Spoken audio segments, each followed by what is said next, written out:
Hey everybody, it's Glenn back with another Clash Royale analysis video.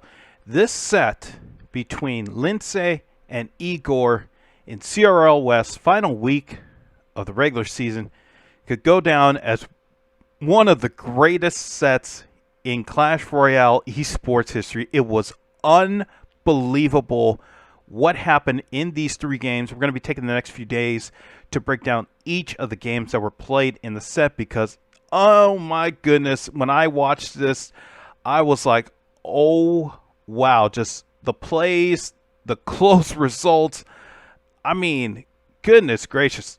So let's get into game number one here. First off, the winner of this set right here gets into the postseason. Liquid has to get a 2-0 result in this match. Dignitas has to get a win. So they're trying to stay alive in this set. And Lince was 2-2 in 1v1 games entering this game right here. Egor was 5-4 entering this game. And nothing much doing to start off. They leak a lot of elixir. We see Musketeer played on the opposite end. So Lince is willing to take some damage if so, and he does. Takes one shot off that archer. This Musketeer gets stopped at the bridge, so nothing doing so far. It was kind of as if Lince was saying, okay, I'm just going to play that Musketeer on the left side because I don't want to fully commit to one side of the arena. And now we have an Inferno Dragon that's just going to absolutely evaporate that baby dragon. And that Barbarian Barrel gets stopped by the Inferno Dragon as well. And here comes the Graveyard. What a great play by Lince on those skeletons. And that Inferno Dragon doesn't do what could have been really crazy damage. And if we rewind this, think about how close this was to being really... It could have been really bad or really good in one way or the other. So that baby dragon right there is still getting taken care of by the Inferno Dragon. This Barbarian Barrel gets played up or a little bit back. So it's right here. So once this baby dragon is gone, now this Inferno Dragon is going to come up here. And right when it meets it, it still hasn't crossed the bridge for this Princess Tower to start attacking it.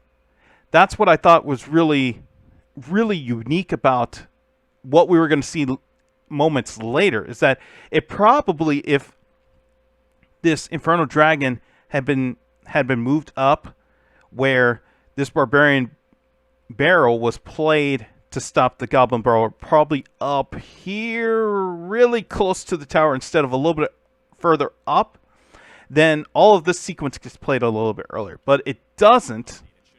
So therefore, we have this situation where we still have a pretty healthy Inferno Dragon. And this Musketeer has to take care of the Graveyard. It doesn't do enough. And so that poison has to come in and stop the rest of those skeletons. So we have our reset, and still pretty good so far for both players. Nobody really has to determine, who's going to be next here. And now they're just cycling to the cards that they really want. So that's why we see this Bomb Tower by Lince just being played, quite frankly, just to be played. So here comes, I guess what you call it, round two. This Inferno Dragon versus Baby Dragon. And yeah, that's not going to be a favorable matchup for that Baby Dragon, even with the Princess Tower helping out. That's a good snowball to stop on that Dark Prince. And so when that Dark Prince gets on that knight right there, then the shield's gone. That's what I like about this. You have this poison that's attacking this Musketeer as well. And I'm going to talk about that Musketeer in just a moment. So we have, again, this poison. It's kind of just slowing down this Musketeer. Meanwhile, over here, we have Graveyard Poison, and those archers, unbelievably, see you later. I mean, that was an amazing play. We want to rewind that for a moment here. So watch the Graveyard Union play.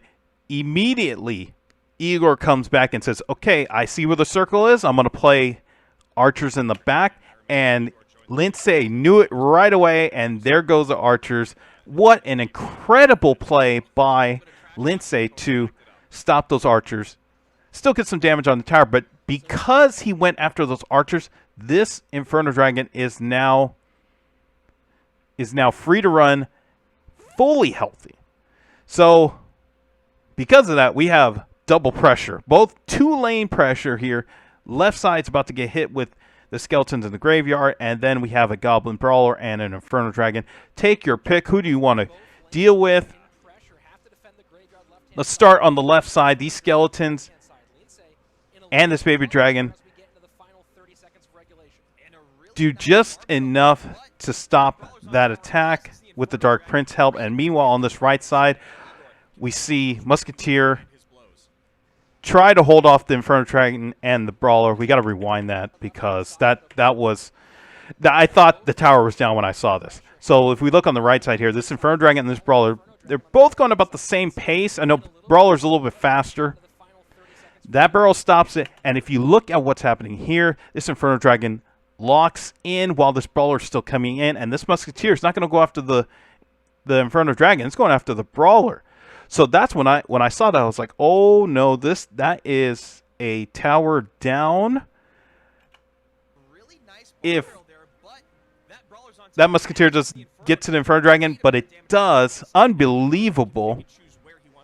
Meanwhile, on the right side, looked like that was going to be something insane by the Baby Dragon and Dark Prince. It turned out it wasn't. And there was something I noticed I think it was about right here with this Musketeer. Now, obviously, Musketeer can be pretty dangerous if you leave her alone, but you see that Prince meet her right at the bridge, right in her grill, and say, nope, you're not going any further than that. I thought that was fascinating because it really told the story of how Egor viewed the Musketeer in trying to win this game. I think Egor viewed Musketeer as the most dangerous card. Yes, there's Graveyard as well, and if you pair it up with Poison, you have to figure out, okay, how am I going to deal with that roller coaster? But I think Egor saw Musketeer as a huge threat, and he had to figure out, how do I get through her in order to win this game and move on. So I think that Prince play, that Knight play was pretty huge. What a throw by that bomb tower right there. So here comes a push with the Dark Prince, shields out, and that Baby Dragon is gone again. Oh no. Meanwhile, we have a Graveyard Poison by Lince. Egor counters with Graveyard and Poison. And you see, again, this is what I was talking about with the Musketeer. I think Egor saw that Musketeer was the most dangerous card in this lineup, aside from the win condition Graveyard, because that's where he played the Poison. He played the Poison to get right at Musketeer. So even if Lince gets through this, that Musketeer is going to have no chance in doing anything getting up to there. And I think the guys on the broadcast mentioned it as well. You see just like how she's just getting absolutely wrecked by that Poison. If we rewind that again, we see right here that here comes Knight, and obviously Knight's coming in to distract the Princess Tower. Musketeer gets played.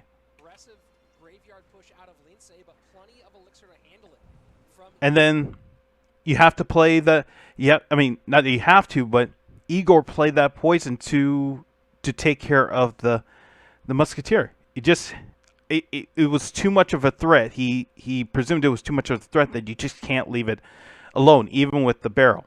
Now, one thing I thought of when I was watching the sequence here was you could have Poison countered as well, because this was a really huge push by Egor. Well, what happened to Poison? Well, if we look back at when Poison was played, I was wondering, okay, is poison in Lince's hand? And so poison is played at this moment. He has not played a card yet. So there's one. That's the Musketeer. There's two, the Skeletons, to distract everybody up here while Musketeer is taking out the Knight. The Barrel is 3, and the Dark Prince is 4. So now poison is back in Lince's hand, but he has no elixir to play the poison, and if he played it at any other point right now, it's just pointless because it's just not going to provide enough value here. So couldn't use the poison as defense. And so here we go with the reset. It's on Egor now to do the push, and we see Musketeer played up again. This is Lince now not understanding, but I think Lince started to realize that, okay, I can't play Musketeer all the way back all the time because Egor is targeting it. Got to play it up, see if something changes here. This is the 6th Musketeer played in this game right here. And you see, when Musketeer was played up here, this poison got played up. Still getting the tower, but it's playing up. And Egor wants that Musketeer off this board, out of the arena. It was unbelievable just how much he was targeting it. It's just like, it was like he was saying, I'm not dealing with this today. I am not dealing with this. This Musketeer is a problem, and it needs to be taken out as soon as possible. That left a whole bottom here wide open. You see this half of the graveyard is free. So this Dark Prince and this Barrel comes in and stops it just enough. And then we have 2 baby dragons and a Musketeer gets played up. So if Egor wants to play poison again or do counters, it's not going to hit the tower. And this is where I thought the game changed, and I thought Lince was going to pull it out right here, was you see a Musketeer, a Dark Prince, Snowball stops him, another Musketeer, and it looked like both Musketeers were going to get to the tower. One of them does, and because of that, now this game is super close. It's 2 HP difference, and now it's a race to see who's going to win it. 53 HP for Lince's tower, and 56 HP for Egor's tower, down to 29, and Egor gets it with just a graveyard cycle. I mean, unbelievable finish there. I mean, it was just wild. A 29 HP difference. And we have to rewind back to this push right here by Lince, because I thought this was going to turn the game his way, and I thought the tower was going to be gone right here. So we have 2 baby dragons and a cage. They both go after cage. No, one of them goes after Inferno Dragon. And so now this Dark Prince is going to deal with the Brawler. 1 baby dragon's on the tower, and we have a Musketeer in the back. So another Dark Prince push, and this is what was so interesting about the Musketeer. And this is why, when we look at why Egor was targeting Musketeer for this whole game, why he realized that Musketeer was going to be a huge threat. So we're here, and you can just see above that 9 shield that Musketeer's right here, just getting pushed to the tower. Now, if it was locking on something, it's going to lock on the Knight right here because it's right above the Prince's tower. And it does. Then it gets pushed back. Then here comes the cage. So everybody went to the Knight, and then now everybody's going to go back to the cage. And then now, look, this cage breaks. The Brawler comes out, and the Brawler's targeting the Dark Prince and not the Musketeer, who's now has a backup Musketeer right here. So those 2 Musketeers get rid of the Brawler with the Dark Prince, and these archers come in. Now the archers are going to go after the Dark Prince, with this barrel. Now the barrel gets ahead of the musketeer, and this musketeer doesn't lock in on the archers. It locks in on the princess tower. Unbelievable. And here comes the skeletons that were going to attack this musketeer here. It does, but here comes this musketeer to pick them off. I mean, just the sequences of everything happens is unbelievable. I talk about how you want to get everything to a 1v1 situation. You want one card to deal with another card, and that's the ideal situation here. And Egor almost had it with a 1v1 here. With the 1v1 here, but there was just a few other cards that were free to roam. And because of that, that musketeer gets on the tower. And Lince almost pulled it off. I mean, just that melee of what was happening allowed Lince to come back in, and then just a frantic finish to the end where Egor pulled it off. There was one more sequence there that I thought was fascinating. When we see that musketeer hits that skeleton right there, I thought, oh no, that might have saved the game, but it didn't because of poison. So what a game. And this was game one of their series for Egor and Lince. If we take a look at the stats, I mean, just amazing what both players had. We had 10 uses of the musketeer. I'll forward it to the results here that were shown in the replay. I mean, this was incredible. 18 spells, 6 buildings, 34 to 30 troops, and the spell elixir favored Egor. Leaked elixir favored Lince. I mean, most of this happened in the beginning of the game. So the other thing I wanted to show was the stats from Royale API in terms of this game. If we look at what happened here, we can see that it's kind of a 50-50 with the win condition, obviously because it's graveyard here. Win condition matching 2 or more, still about a 50-50, I would say.